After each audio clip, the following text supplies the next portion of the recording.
ഞങ്ങളെല്ലാവരും കൂടി ഒരു കാവിലേക്കാണ് പോയത്. മാങ്ങാട്ടുപറമ്പ് ശ്രീ നീലിയാർ കോട്ടം എന്നാണ് കാവിൻ്റെ പേര്. ഈ പ്ലേസിനെ പറ്റി ഞങ്ങൾ അറിഞ്ഞത് ഒരു വീഡിയോയിലൂടെയാണ്. അങ്ങനെ ഞങ്ങൾ പോകാൻ തീരുമാനിച്ചു. ഞങ്ങളുടെ ഭാഗ്യം എന്ന് പറയട്ടെ, ഞങ്ങൾ പോയയിടെ അവിടെ തെയ്യം ഉണ്ടായിരുന്നു. വളരെ അൺഎക്സ്പെക്റ്റഡ് ആയിട്ട് അത് കാണാൻ പറ്റിയതിൽ ഞങ്ങൾക്ക് എല്ലാവർക്കും വളരെ സന്തോഷമായി. ഈ തെയ്യം നീലിയാർ കോട്ടത്തമ്മ അല്ലെങ്കിൽ നീലിയാർ ഭഗവതി എന്ന പേരിലാണ് അറിയപ്പെടുന്നത്. ഞങ്ങൾ പോയ ദിവസം അവിടെ ഒരു നേർച്ച തെയ്യാണെന്നാണ് പറഞ്ഞത്. അതുകൊണ്ട് തന്നെ അധികം ആൾക്കാരൊന്നും ഉണ്ടായിരുന്നില്ല. അവിടെ ചുറ്റുവട്ടത്തുള്ള കുറച്ച് ആൾക്കാർ മാത്രമേ ഉണ്ടായിരുന്നുള്ളൂ. ഇതൊരു ശരിക്കും പറഞ്ഞ ഒരു കാട്ടിൻ്റെ ഉള്ളിലാണ് ഈ തെയ്യം ഉള്ളത്.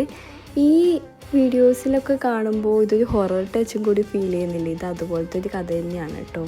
അപ്പം ഞങ്ങൾ അവിടുന്ന് കുറച്ച് വീഡിയോസും ഫോട്ടോസും ഒക്കെ എടുത്ത് ഞങ്ങൾ അവിടുന്ന് തിരിച്ച് വീട്ടിലേക്ക് പോയി. അപ്പോൾ ഇന്നത്തെ വീഡിയോ ഇത്രയേ ഉള്ളൂ. ടാറ്റാ.